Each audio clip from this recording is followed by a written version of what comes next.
पाठ 4 पागल हाथी। मोती राजा साहब की खास सवारी का हाथी था। वैसे तो वह बहुत सीधा और समझदार था, पर कभी कभी उसका मिजाज गर्म हो जाता था। वह अपने आपे में नहीं रहता था। उस हालत में उसे किसी बात की सुध नहीं रहती थी। वह महावत का दबाव भी नहीं मानता था। एक दिन उसी पागलपन में उसने अपने महावत को मार डाला। राजा साहब ने यह खबर सुनी तो उन्हें क्रोध आया। मोती की पदवी छीन ली गई। उसे राजा साहब की सवारी से निकाल दिया गया।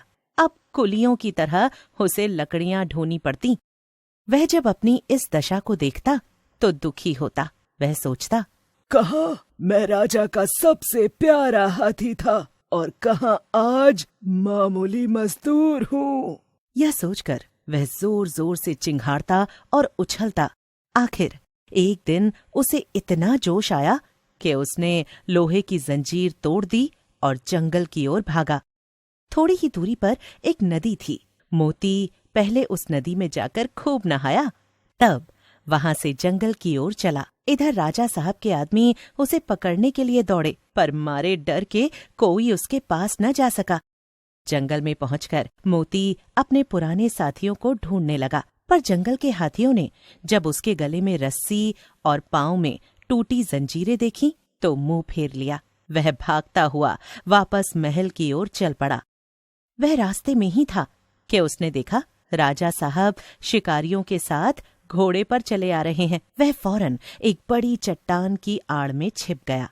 धूप बहुत तेज थी।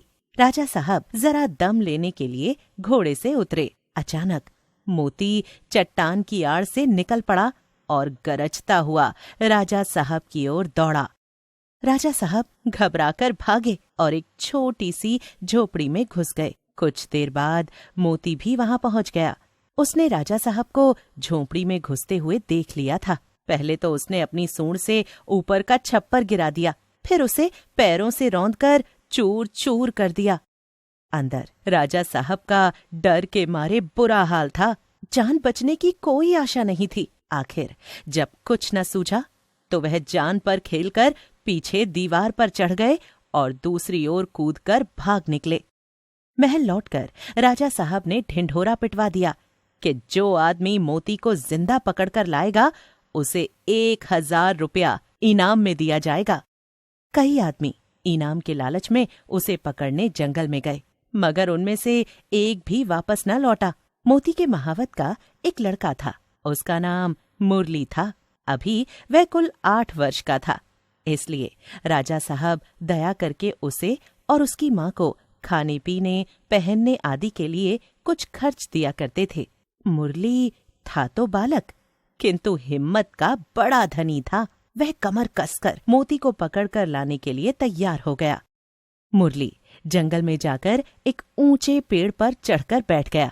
वहां से इधर उधर नजरें दौड़ाकर मोती को देखने लगा। मुरली ने देखा कि मोती सिर झुकाए उसी पेड़ की ओर चला आ रहा है। जैसे ही मोती उस पेड़ के नीचे आया, उसने पेड़ के ऊपर से पुकारा, मोती! मोती मुरली को देखते ही पहचान गया। यह वही मुरली था जिसे वह अपनी सूंड से उठाकर मस्तक पर बैठा लेता था। मैंने ही इसके पिता को मार डाला था, सोचकर उसे बालक पर दया आ गई। वह खुश होकर सूंड हिलाने लगा। मुरली पेड़ से नीचे उतरा और उसकी सूंड को थपकियां देने लगा। फिर उसने बैठने का इशारा किया। मोती बैठा नहीं। उसने मुरली को अपनी सूंड से उठाकर पहले ही की तरह अपने मस्तक पर बैठा लिया और राजमहल की ओर चल दिया। मुरली जब मोती को लिए हुए राजमहल के द्वार पर पहुंचा तो सब ने दांतों तले अंगुली दबा ली।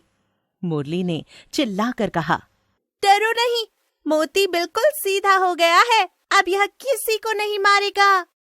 राजा साहब ने मुरली को 1000 रुपए का इनाम दिया। राजा साहब ने उसे अपना खास महावत भी बना लिया। मोती फिर से राजा साहब का सबसे प्यारा हाथी बन गया था।